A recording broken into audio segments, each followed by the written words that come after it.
Assalamualaikum warahmatullahi wabarakatuh. Perkenalkan nama saya Nandristy Martasa dengan NIM G002504. Saya dari kelompok B4. Di sini saya akan menjelaskan laporan anatomi. Yang pertama adalah saat menjadi panitia lomba lari 17-an, Dapri melihat salah satu peserta laki-laki mengeluh nyeri hebat pada daerah skrotum setelah terjatuh. Di sisi lain, ada juga peserta lain yang sudah lama mengeluh benjolan di skrotum yang terasa seperti sekumpulan cacing, dan seorang bapak yang sering bolak-balik ke toilet karena sulit PAK. Nah, yang pertama adalah jelaskan anatomi penis, skrotum, dan juga testis. Lalu yang kedua, jalur perjalanan sperma dari testis hingga keluar melalui ostium uretra externum. Lalu yang ketiga adalah eh, kemungkinan perbedaan anatomi dan klinis dari keluhan pada skenario tersebut yang mengarah pada torsio testis, varikokel, dan juga pembesaran.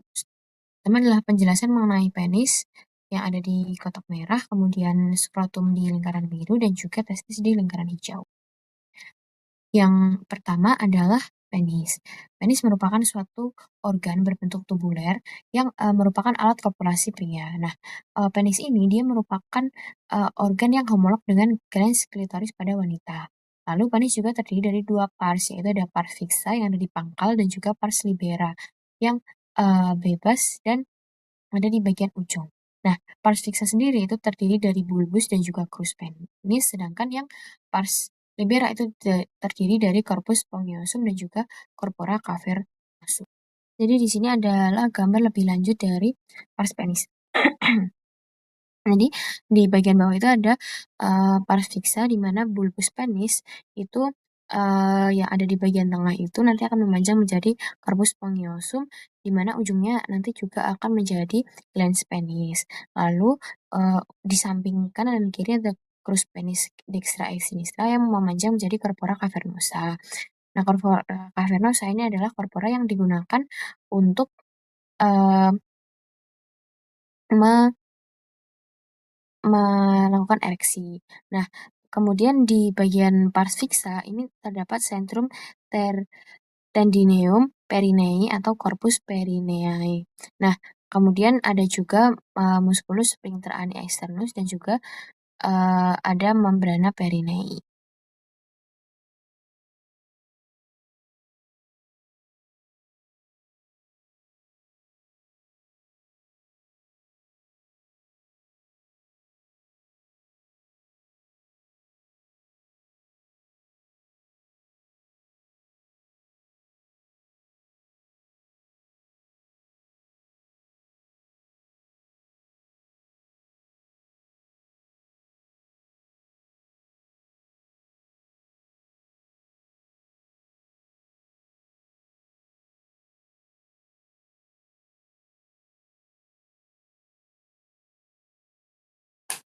Untuk soal yang kedua, yaitu saat acara camping, Miko sudah menahan kencing sejak sore karena toilet umum antri panjang. Malamnya ia mengeluh nyeri pinggang yang menjalar ke bawah, anyang-anyangan, dan merasa PAK tidak lampias. Esokan paginya, temannya panik karena Miko bolak-balik ke toilet sambil memegangi pinggang seperti sedang audisi sinetron. Lalu menjelaskan pembagian organ sistem uropetika dan fungsi umum masing-masing organ, serta alur perjalanan urin mulai dari ran hingga keluar melalui uretra, serta sebutkan bagian-bagian penting yang dilalui. Jadi untuk pembagian sistem uropetika itu ada organ uropetika yang berjumlah 4, yaitu ada ren, ureter, kemudian ada vesika urinaria, dan juga yang terakhir adalah uretra. Itu adalah ren atau ginjal merupakan organ yang menghasilkan urin, dan selain menghasilkan urin, fungsi yang lainnya itu bagi menjadi 4 bagian, yaitu ada ekskresi, filtrasi, regulasi, dan juga sekresi. Ekskresi yaitu menyaring darah dengan fungsi metabolik, zat kimia asing, dan juga zat yang tidak diperlukan tubuh. Lalu ada filtrasi yaitu menyaring darah dan memulai proses pembuatan urin. Lalu regulasi yaitu mengatur keseimbangan pH, volume, dan juga komposisi cairan tubuh, serta sekresi yaitu mensekresikan hormon-hormon yang ada dalam tubuh kita. Untuk letaknya sendiri, ren merupakan organ retroperitoneal. Jadi ada di bagian belakang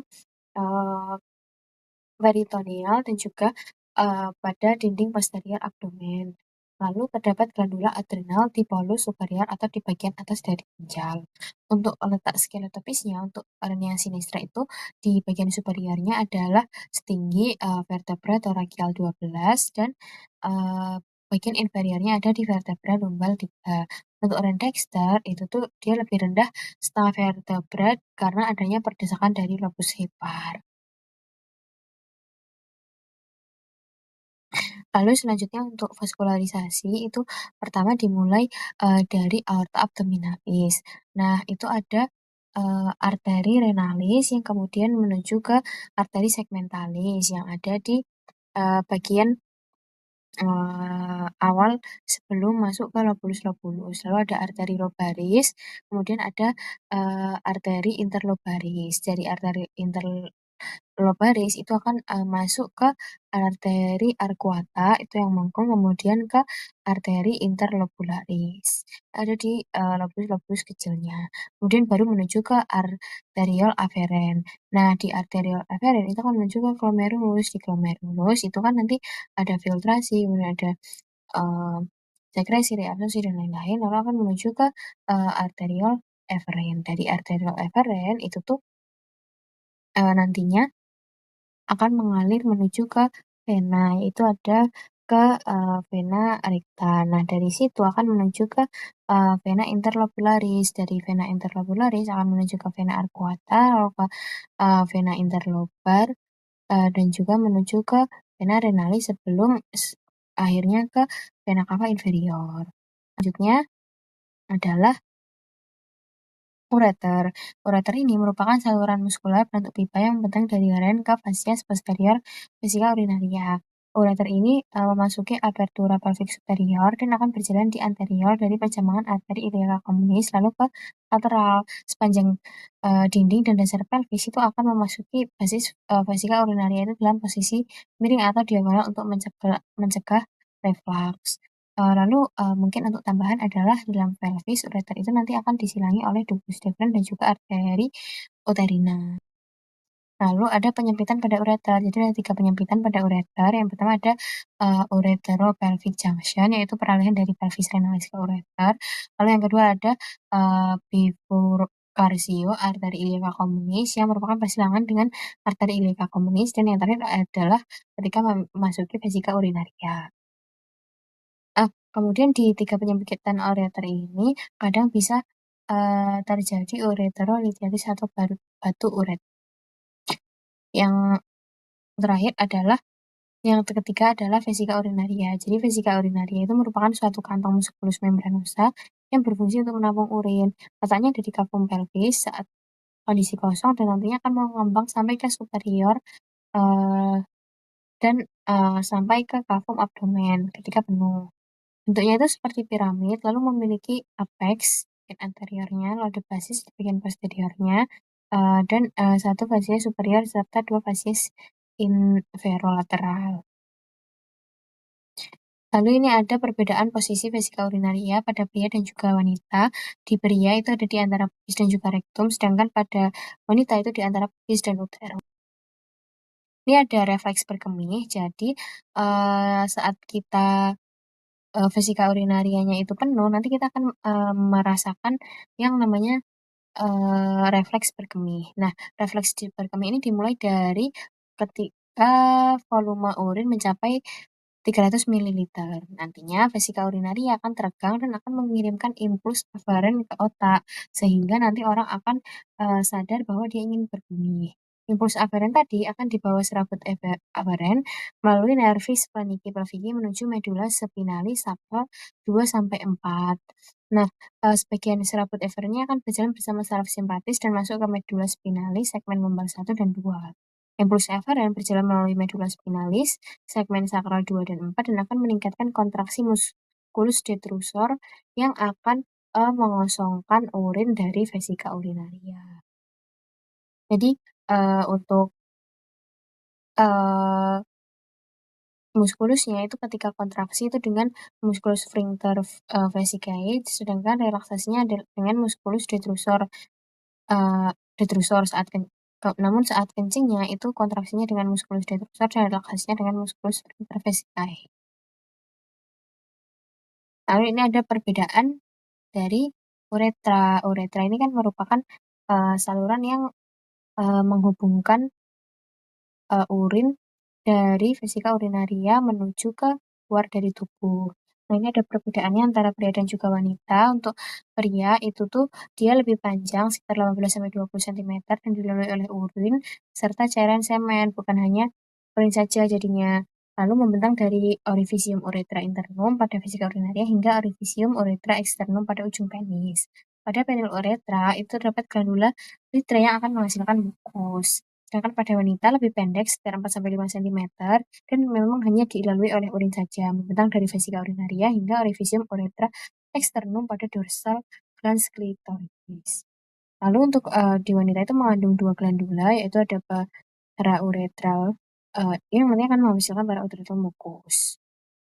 Lalu untuk wanita itu uretranya itu lebih rentan untuk mengalami infeksi. Kenapa ya? Karena tadi itu dia uh, lebih pendek, jadi kayak lebih rawan saja terkena bakteri maupun virus.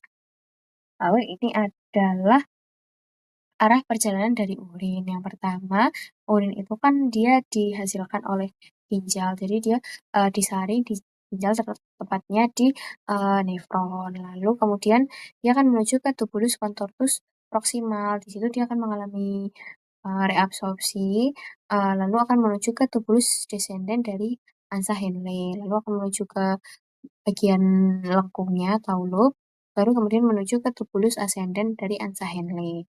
Setelahnya akan menuju ke tubulus collectivus distal. Nah, di sini tuh juga ada reabsorpsi dari H+ dan juga plus dan akan membuat urin itu menjadi semakin pekat. Setelahnya, urin itu nanti akan menuju ke ductus collectivus. Dari ductus collectivus itu akan bersatu di papilla renalis. Dari papilla renalis bersatu ke calyx mayor, lalu ke calyx minor, lalu ke calyx mayor, baru setelah itu ke pelvis renalis. Dari pelvis renalis itu nanti akan menuju ke ureter dan baru terkumpul di vesika urinaria. Setelah nanti ada refleks berkemih, itu nanti dari vesika urinaria akan menuju ke uretra. Seperti itu. Terima kasih. Baik, kemudian untuk laporan yang ketiga yaitu di ruangan bersalin seorang ibu sedang dalam kondisi persalinan dan menilai penurunan kepala janin dengan bidang Hodge dan memperhatikan bentuk pelvis, lalu mempertimbangkan tindakan episiotomi agar obekan perineum tidak meluas.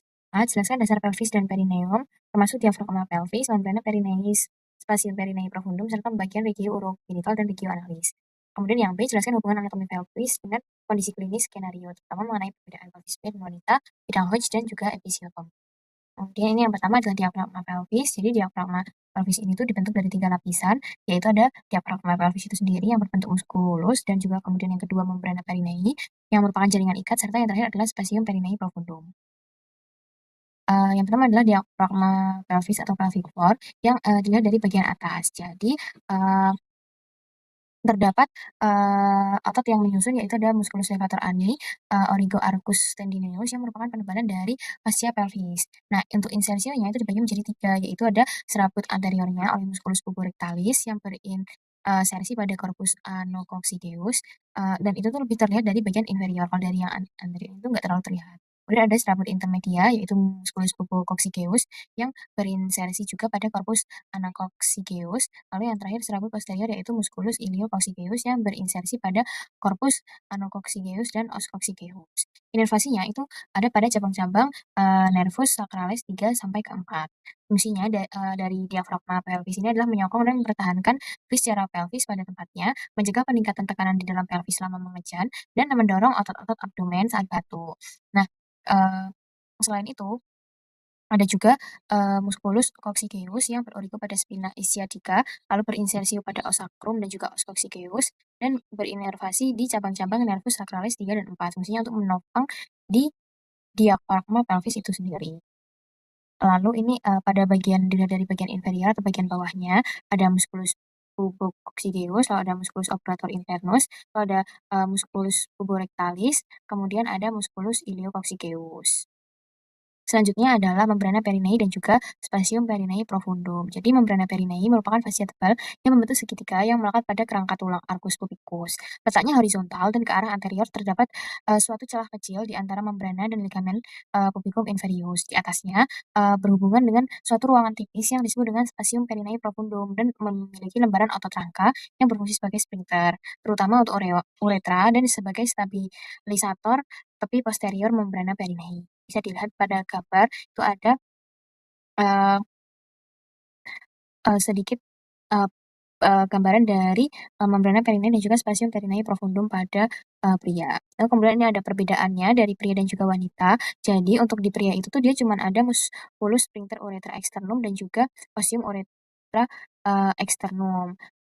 Kalau misalnya yang perempuan itu ada tambahannya, yaitu ada musculus transversus perineum profundus, kemudian ada musculus compressor, ada sphincter uretrovaginalis, dan juga ada sphincter uretra externa. Lalu yang selanjutnya ada regio analis. Nah, letaknya itu ada di bagian bawah dari dasar pelvis, bentuknya itu seperti berlian dan dibagi menjadi 2 regio oleh garis hala yang menghubungkan kedua tuber ischiadicus, yaitu ada regio urogenital dan juga regio analis. Batasnya pada bagian anterior itu ada margo inferior symphysis pubicum dan pada bagian lateralnya ada rami ischiopubica itu pada bagian anteriornya dan juga ligamentum sacrotuberal pada bagian posteriornya. Untuk bagian posterior ada apex os coccygeus. Jadi, ini, adalah gambaran dari, regio analis dan juga sekaligus regio urogenital. Nah, ini ada perbedaan dari, pria dan juga wanita. Kalau yang pria tuh, bagian, regio analisnya tuh kayak lebih kecil daripada regio urogenital, sedangkan pada bagian, wanita itu hampir sama. Terus selanjutnya ada di bagian regio urogenital. Nah, regio urogenital ini pada bagian, pria itu ditembus oleh uretra dan urutan lapisannya dari yang paling superficial ke yang profunda itu ada kulit, kemudian ada fascia perineum superficialis, lalu fascia perineum yang profunda, lalu ada spasium perineum superficialis yang terdapat musculus transversus perineum superficialis, lalu ada musculus ischiocavernosus dan musculus bulbocavernosus. Lalu selanjutnya ada fascia diafragma urogenital inferior yang, memiliki yang ada pada membran perineum, lalu ada spasium perineum profunda yang terdapat musculus transversus perineum profundus, kemudian ada musculus sphincter uretra externum dan glandula bulbo-uretralis cowperi. Lalu yang terakhir ada juga fascia diafragma urogenitalis superior. Ini pada bagian yang berwarna hijau. Lalu selanjutnya pada bagian wanita itu selain ditembus oleh uretra juga ditembus oleh vagina di bagian posterior uretranya. Struktur-strukturnya itu sebenarnya hampir sama dengan pria, namun sedikit ada modifikasi pada susunannya. Urutannya dari yang lapisan paling superficial ke profundanya ada kulit, ada fascia perineum superficialis, lalu fascia perineum yang profunda, lalu ada spasium perineum superficialis yang terdapat musculus transversus perineum superficialis, musculus ischiocavernosus dan musculus bulbocavernosus, lalu ada fascia diafragma urogenital inferior yang terdapat juga membrana perineum, lalu ada spasium perineum profunda yang terdapat musculus transversus perineum profundus, musculus sphincter uretra externum, musculus sphincter uretrovaginalis, dan musculus compressor. Lalu ada juga fascia diafragma urogenital superior. Jadi ada tambahan pada bagian spasium perineum profunda. Lalu ini ada perbedaan antara pelvis wanita dan juga pria. Jadi untuk yang wanita itu ada di bagian kirinya, sedangkan yang pria itu di bagian kanan. Eee, Bisa dilihat pada gambar bahwa pelvis pada wanita itu seperti bentuknya lebih lebar ya, dengan sudutnya itu sekitar 80 sampai 85 sentimeter, sedangkan pada bagian pria itu 50 sampai 60 sentimeter 50 sampai 60 derajat, 3 derajat. Nah, kemudian terlihat juga bahwa penonjolan spina ischiadi yang mengarah ke medial dan juga penonjolan promontoriumnya itu lebih jelas pada bagian yang laki-laki, sedangkan untuk apertura pelvis superior pada wanita itu bentuknya melingkar. Nah, ini untuk, tabel yang lebih jelasnya. Jadi untuk, aditus pelvisnya wanita lebih bulat, pria seperti jantung, situs pelvisnya wanita lebih luas, pria lebih sempit, os sakrumnya wanita lebih pendek, luas, dan juga kurang melengkung, sedangkan pria itu panjang, sempit, melengkung ke depan. Untuk os coccygeusnya itu kalau wanita lentur, karena kan digunakan untuk melahirkan, sedangkan pria itu lebih, kuat gitu, nggak lentur. Untuk os iliumnya itu wanita miring ke lateral, kalau yang pria itu tegak. Cavitas pelvicusnya, di wanita dangkal dan luas, sedangkan pria dalam dan sempit. Untuk tulang pelvisnya tipis dan tidak kuat, lalu untuk, pria tebal dan kuat. Untuk arcus pubisnya itu bentuknya lebih bulat dan pria itu lebih sempit. Foramen obturatoriumnya itu wanita triangular kecil, sedangkan pria triangular lebar. Acetabulumnya kecil pada wanita dan luas pada pria. Lalu isi sura isiadikanya luas dan dangkal pada wanita, lalu sempit dan dalam pada pria. Dan yang terakhir spina isiadikanya itu kalau pada wanita tidak menonjol, sedangkan pada pria menonjol. Nah, ini untuk bidang Hodge. Jadi bidang Hodge ini merupakan suatu garis hayal dalam panggul untuk mengetahui seberapa jauh penurunan kepala janin pada panggul. Jadi bidang Hodge yang pertama itu ditarik setinggi aditus pelvis, yang kedua itu ditarik melalui tepi bawah simfisis osis pubis yang sejajar dengan bidang Hodge 1, yang bidang Hodge 3 ditarik setinggi spina ischiadica, lalu bidang Hodge keempat itu ditarik setinggi os coccygeus. Semuanya sejajar dengan bidang 1, 2, dan 3. Nah, selama melahirkan itu tuh kan perineum itu sebenarnya akan meregang dan, bisa saja robek. Nah, untuk mencegah rupturnya muskulus sphincter ani pada bagian anak itu dilakukan episiotomi. Jadi agar, robeknya itu tidak ke, anus yang itu tuh, eee, lebih berbahaya gitu ya istilahnya. Untuk itu dilakukan, episiotomi. Ada 2 tipe episiotomi, yaitu ada yang episiotomi median dan mediolateral. Pada episiotomi yang median, itu sayatan itu dimulai pada garis tengah komisura posterior, kemudian lurus ke bawah, tapi nggak sampai mengenai serabut sphincter ani. Sedangkan pada episiotomi mediolateral itu sayatnya dimulai 45 derajat dari midline. Jadi, yang tadi ada guntingnya itu mediolateral dari episiotomi, itu. Terima kasih.